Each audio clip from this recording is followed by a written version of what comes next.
Yeah. We went there today though. Yeah.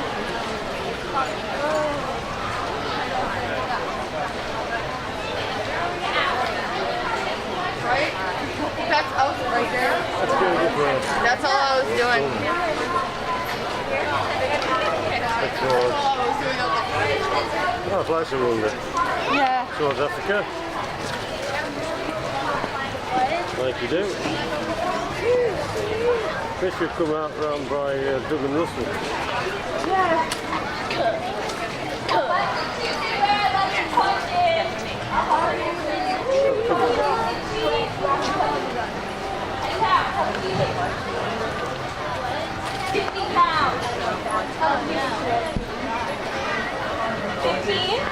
Anyone else, sir?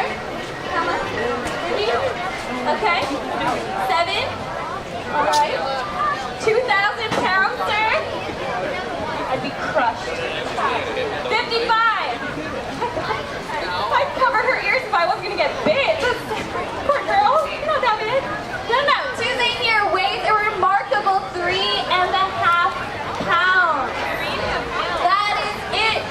She is all feathers. She has so many feathers on her. If you take an inch off all around her, that's how big she actually is. She looks really silly when she's wet. Now we call them hollow bones that they have. They're not actually hollow. Like I said before, we're all made up of the same basic material.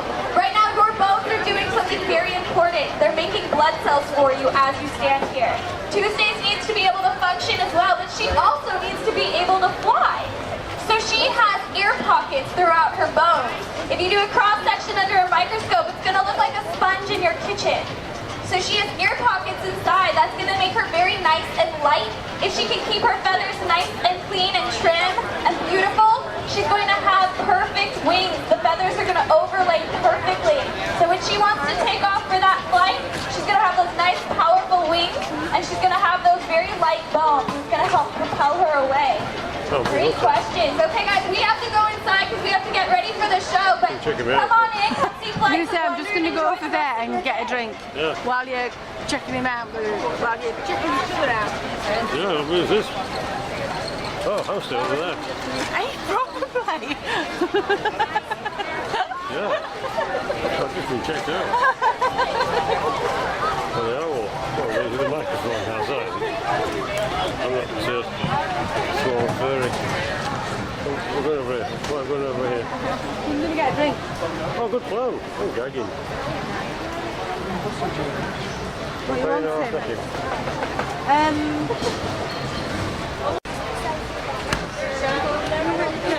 you want to say?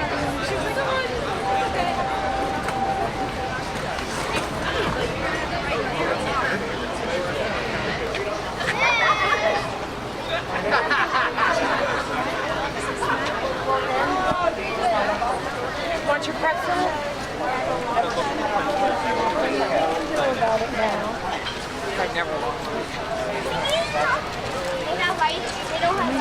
We're heading for our Fastpass Kilimanjaro safaris, which is probably this way, coming up to 1 o'clock. When we go back, at night, if it's still open, well, it will, man, it's closing and things, so if it's still open, I might treat myself to one of those dresses, the one with the paw prints on.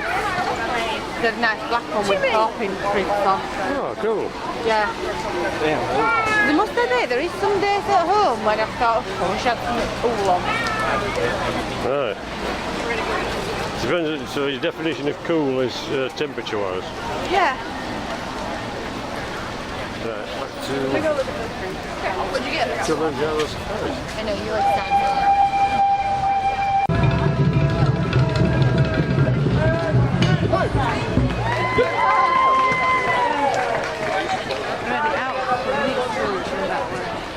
Yeah. But that guy has difficulty getting progress.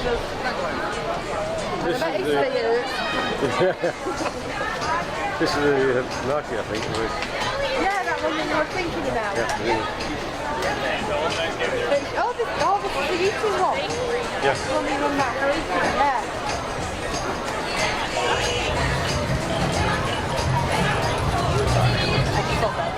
Okay. Okay, plan B. We were way too early for the Fastpass. It's 1:50, not 1 o'clock. So we got turfed out. So, time for din No, din. it's not to turf down. Yeah. Just we're too early. We've got In a polite way.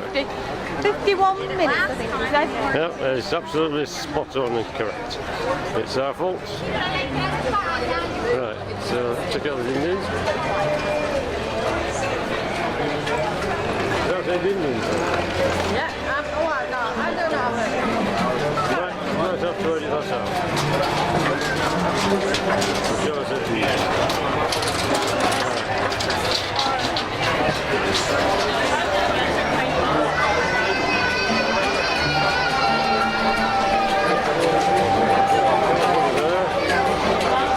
Rib chop, the sausages.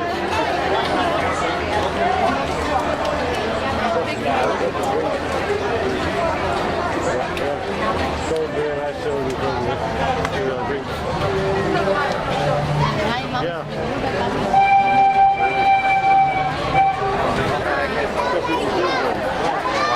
That's nearly as long as.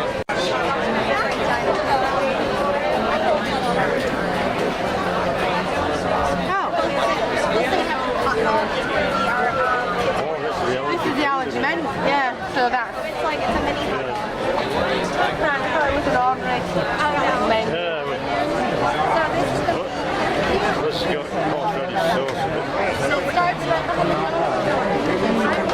Everywhere. This is going to be stacked.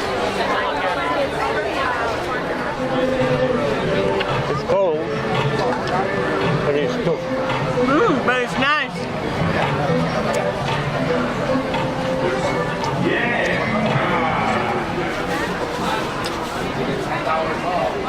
What kind is it? It's dipping over here like. We got the beef and pork sausage, it's curried, with veg, African tart, and tangerine lemonade.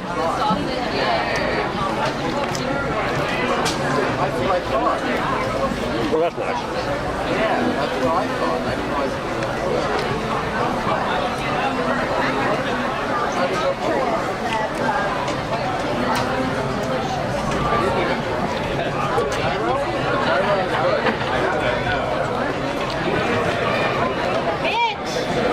Yeah.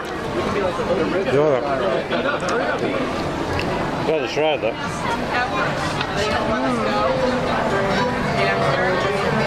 View from our wall.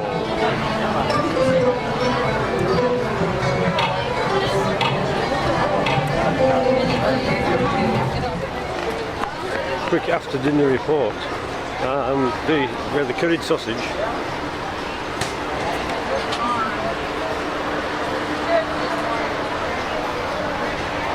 And the African tart, which allegedly didn't have any coconut in it. It did.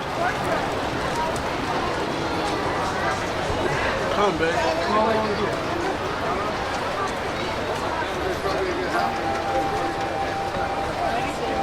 Maybe that's the regular.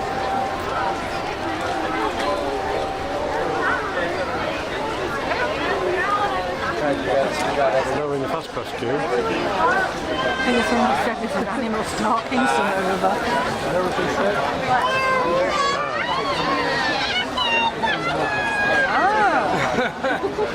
That's why we're all back to Yeah. It seems so face to face. Have we lost some tourists? Oh my gosh. Is that drive-by sushi train? Yeah. Lost a few. That was a bit of a problem. Dinner was good, interesting. The African tart had some fruit in it, but we finished it anyway. The mandarin and the egg was good. Now, the Fastpass queue. Why? Let's just try it this time.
explorers toward the center. Then once you're seated, please remember to stay seated, keeping hands, arms, feet, and legs inside the truck.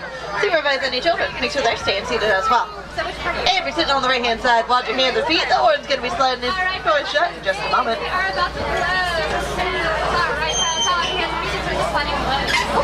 Looks like you're starting me now. Thank you, Warden. So we're saying Harambe, one day. That means let's go. See you later. Alright, well, Jumbo there, everybody. Good afternoon. My name is Kylie, and I'll be your driver for today's photo safari to the Harambe Wildlife Reserve. The reserve was established back in 1971 to help conserve all the wildlife around here. And since then, we've been working alongside the Disney Conservation Fund to protect all the animals that we're going to get to see today. If y'all plan on taking pictures, go ahead and get your cameras out now and have them ready. You never really know when an animal's going to pop up, and unfortunately, I'm not able to stop for every single one of them. I will be entering the Little Ituri Forest here first. Keyword there is forest, so keep your eyes peeled. Oh, actually, take a look out toward the right. There's a chestnut-colored animal. Got some black and white striped legs. That's called an okapi. It's thanks to their stripes that people tend to think they're related to zebras. But okapi are actually the only known living relative of the giraffe. You can tell by the shape of their skull. They have the same skull structure and also the same prehensile tongue, which means they can grab onto things with it. Kind of like a monkey's tail. The okapi weren't found till about 1901 by the Western world because they're extremely shy and reclusive animals. So just over 100 years ago, they're a very recent find. Ooh, take a look out to the left. There's a black rhino down by this watering hole. Oh goodness, it's definitely our lucky day. It is very, very, very rare to get to see a black rhino because there are less than 5,000 of them left in the entire world. Oh goodness, there's 2 of them. Definitely our lucky day. There's a few black rhinos remaining because they're poached for their horns, which are made of keratin. That's the same materials as your fingernails and your hair.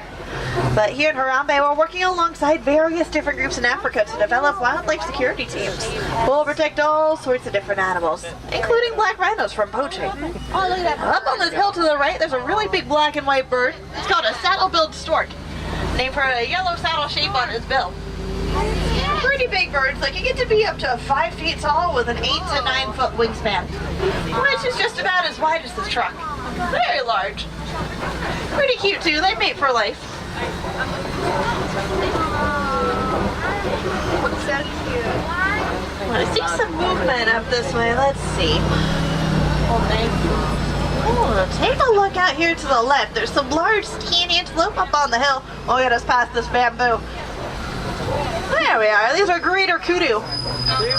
They're the second tallest antelope in all of Africa and can get to be around 5 feet tall just at the shoulder. I didn't see any horns on those kudu though, so they're definitely female.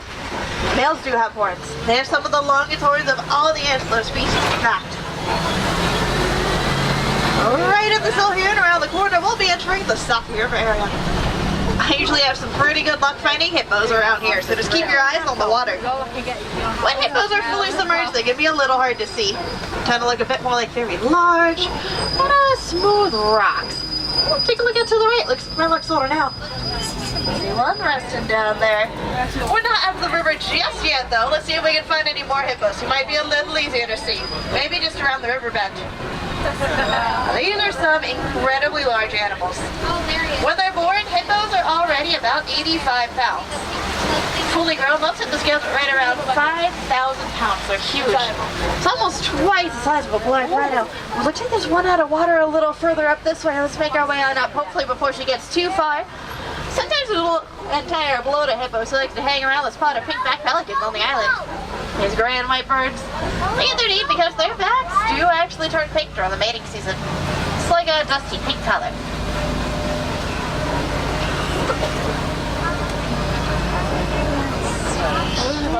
There we are.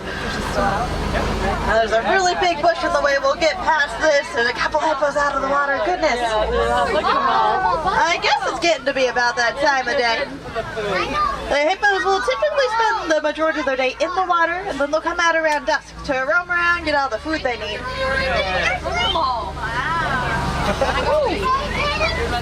Right around this corner here, we're coming up to my least favorite bridge on the reserve. And if you take a look out to the left, you'll see why it's my least favorite. It looks like this entire float of now crocodiles came out to Get some sun.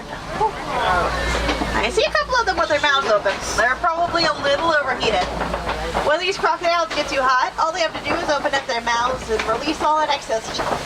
Kind of like how a dog pants when it gets too hot. And, well, they always look kind of hungry to me, so we're not going to hang around too long. Each of these crocodiles has an incredible bite force of over 2,000 pounds per square inch. They've been known to take down lions and zebras and other animals that are much larger than us. But as long as we keep moving, I think we'll be alright. And coming out of the Safi River, we'll be entering an entirely different area with some entirely different animals. Speaking of entirely different, check out this tree over here to the right. It looks a little strange. Kind of upside down, but believe it or not, those things at top that look like its roots are actually its branches. That's called a baobab tree. Those trees can live for thousands of years. They'll remain leafless for about 9 months out of the year to help them maintain all the water they need. And see this view right here. This is my favorite view in the entire reserve. The savannah stretches on for miles and miles and miles and miles and miles and miles and miles and acts as kind of a superhighway for all the migratory animals who live around here. This out here is the wild Africa that we're working so very, very hard to conserve. The savannah is home to all sorts of animals, including some of the favorites, like lions and elephants, and I saw a tower of giraffes off in the distance, so we'll definitely get a chance to see them as well. We'll make our way out that way, but I want to see if anybody's hiding around this corner up ahead real quick first.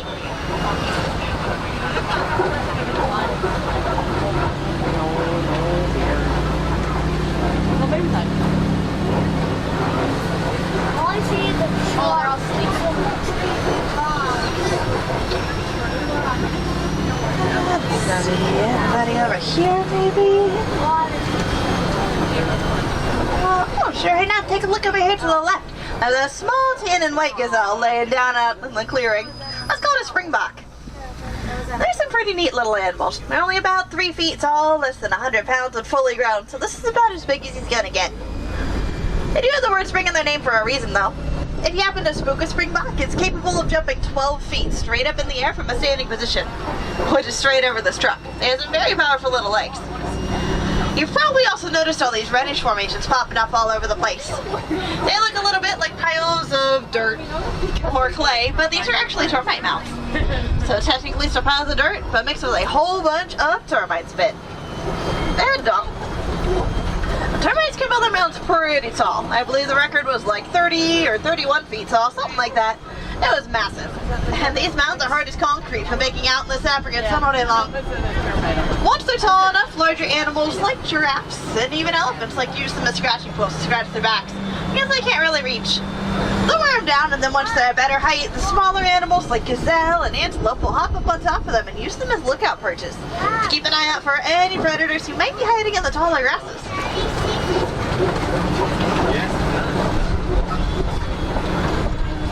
A couple different animals out this way. Looks like there's some wildebeest hanging out toward the right, those gray animals. They have their name from the Afrikaans word meaning wild beast, because they have some pretty wild looks. But they're also nicknamed newt for the sound they make. So grunting sound sounds a bit like newt newt. A little further up on the hill, there's some Ankoli cattle with those super long horns. Their horns can get to be 6 feet long and 20 inches around. They're not as heavy as they look though, because they're not solid. They're more of a honeycomb shape on the inside, so that keeps it pretty lightweight for them. Really neat though, their horns ignores their cooling system. So blood circulating through them cools down and then re-enters their body, which helps to cool them off, regulates their body heat. Kind of like wearing your own personal air conditioning unit on top of your head. Oh, looks like there's a giraffe crossing the road here. There we are, down that whole tower. Once they decide to get out of the road, we'll be on our way. These, of course, are the tallest animals in the world. They tend to be between 18 and 20 feet tall. When they're born, giraffes are already about 6 feet tall, able to look each and every one of us in the eye from birth. And even though they have some super long necks, giraffes have the same number of vertebrae in their necks as we do. The same number of bones. There's only 7 of them in there. They're just a whole lot longer and larger than ours are. They have some super long tongues to go with those long necks as well. The giraffe's tongue is about 18 inches long. More over here. And dark in color. It's like a blackish, bluish, purplish color just because they're out of their mouth so often.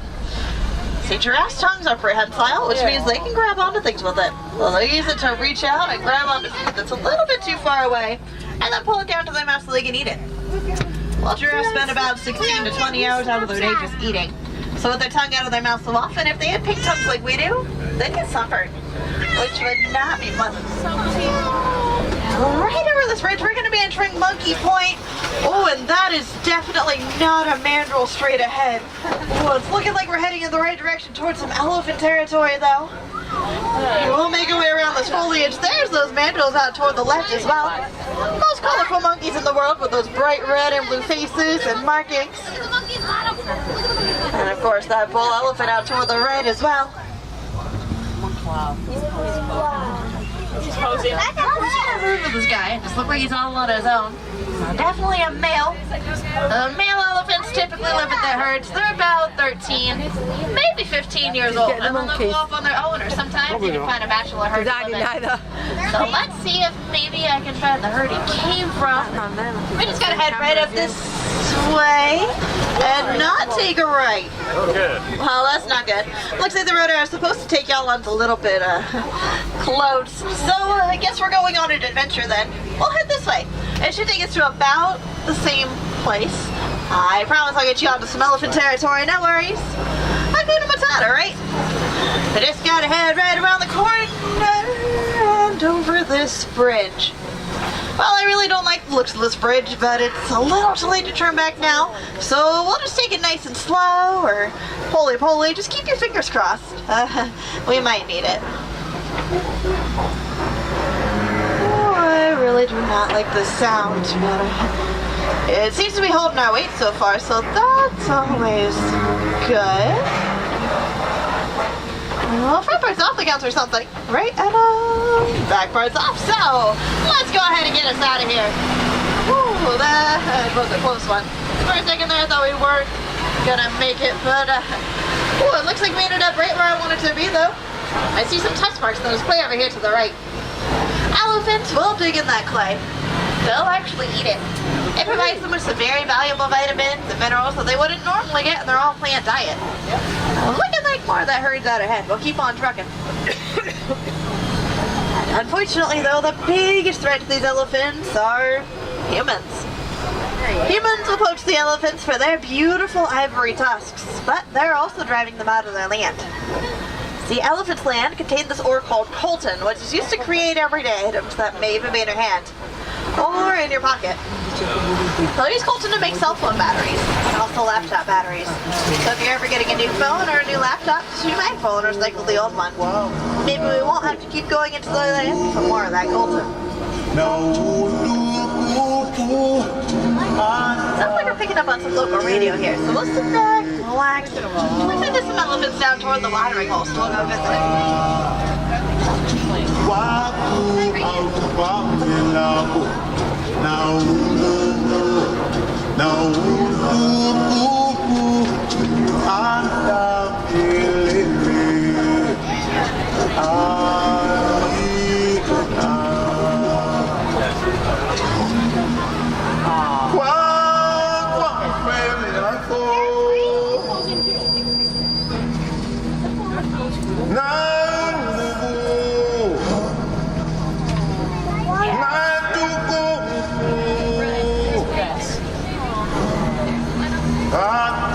We'll go ahead and leave the elephants be and come bother the flamingos instead. A group of flamingos is called a flamboyance. This looks like a flamboyance of greater flamingos to me here on the island. They're the lightest pink of all the flamingos. Not void pink though. They're more of a light gray color when they're hatched. Look at that beautiful pink coloring from the beta carotene in the foods they eat, like shrimp and other crustaceans. It'll take about a year or so before they get that full pink coloring.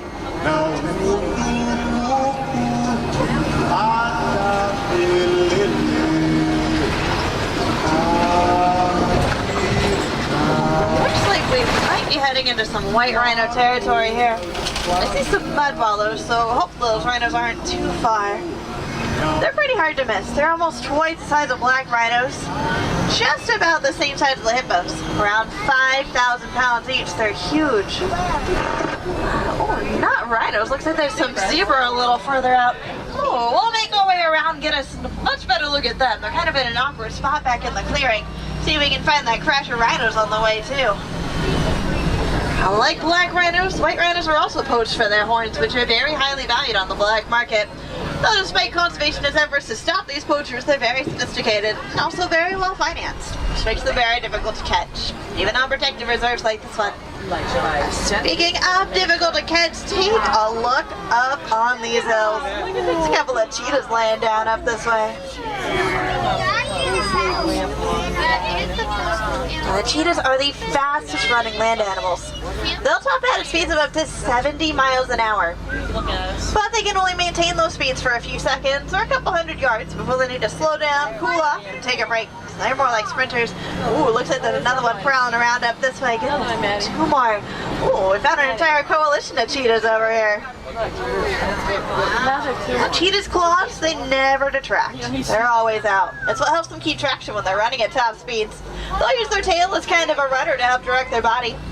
But my personal favorite fact about the cheetahs, which I think is really super cute, they're the only big cats who still have the ability to purr. So they're kind of like really big, really dangerous house kitties. Sharp claws who run really fast. Speaking of big cats, take a look up on these rocks. We've got a lion around here. Actually, we'll pull around to the front of the copie. Let's see if we can get a look at her face. Ooh, looks like we found a whole pride. They're just lying around. There's lunch. Lions love to hang out on these copie rock formations. Gives them a really good view of their prey from above. Although you'll usually find them sleeping, or at least resting like they are. Do so for around 20 hours out of their day and then come out at night to hunt. Now, male lions might be king of the jungle, but it's actually the females that you need to watch out for, because they're the ones who do all the hunting. Males are really just the protectors of the pride. And oh, there's that crash of white rhinos out toward the right. Told you they're hard to miss. Goodness. There's a baby. I'm thinking as we head around, we might get a little bit of a better look. There's a couple of addax out here toward the left as well. These white antelope, they have the beautiful spiral horns. These are some pretty incredible creatures. They can go almost indefinitely without ever taking a sip of water. So they can get all the water they need for the food they eat, like plants and grasses. Really cool to get to see them here because these guys are critically endangered. There are fewer than 300 of them left in the wild. But thankfully they are thriving on reserves like this one, so with any luck they won't go completely extinct. There's that male, doing what he does best, sleeping. The males, they will protect their pride, but get to be between 6 and 9 feet tall. Even though they have those wings, they are flightless, which I think is a good thing. So I don't know about you all. First of all, own a couple of Bontebok too, those smaller brown and white animals. The Bontebok are actually extinct in the wild, so it's really cool to get to see them here. So you can only find them on reserves like this one. They are poached to near extinction for their coats, which may look brown right now. When the light hits them just right, it turns more of a purplish color. On the top of your color, people tend to wonder whether zebras are black with white stripes or white with black stripes. And they are, in fact, black with white stripes. You can tell by the color of their nose, which is usually a pretty good indicator. No two zebra have the same exact stripe pattern either. Those stripes are unique to that zebra. It's like their own version of fingerprints. So they're white with black? Right over this bridge here, we'll be entering a newer expansion of the reserve. I do see a couple animals out this way. Yeah, there we go. Over here to the left are a couple of scimitar horned oryx. These white antelope, they have those reddish-brown necks. Really neat animals. They are primarily desert dwellers, so they have these really cool adaptations that allow them to survive in a super hot climate. For example, much like the addax, these guys can go for weeks or even months without taking a sip of water because they too can get all the water they need from the food they eat. They have these specialized kidneys that allow them to lose the least amount of water possible when they urinate. And they really don't sweat all that much to help them conserve water. They'll do this by raising their own body temperature to about 116 degrees. Once the temperature outside exceeds that is when they're going to start to sweat. They get their name from the shape of their horns, which very closely resemble that of the scimitar sword found in the Middle East.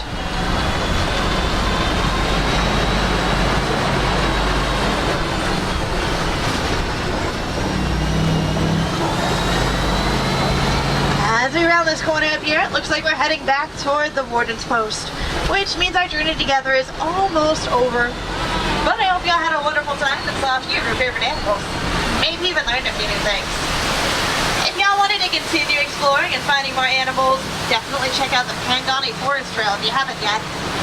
It's a walking trail, but while you're exploring that Pangani Forest, you can find animals like meerkats, naked mole rats, some black and white colobus monkeys.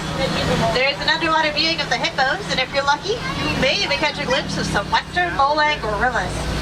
But as always, you are always welcome back here at Kilimanjaro Safaris, because no two safaris are ever the same. Thanks to all the animals who roam around here. Always keeping things different, changing it up. Never really know what you'll find. Hey, Jumbo! Looks like this Warden's ready for us, so we're gonna go ahead and pull on up here, which means it's just about time for us to say goodbye. But I really don't like to say goodbye. I think it's way too sad and far too final. I'm always hoping my new friends will come back and see me again. So I prefer to say Kwaherini, which means to go well. So Kwaherini, everybody. Hey, Java Warden. Holding. Oh, there's a booby.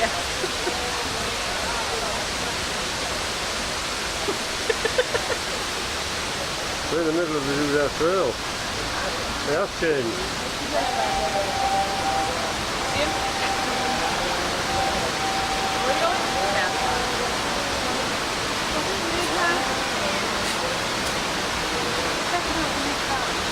That's a gorilla. So if you're in the stores,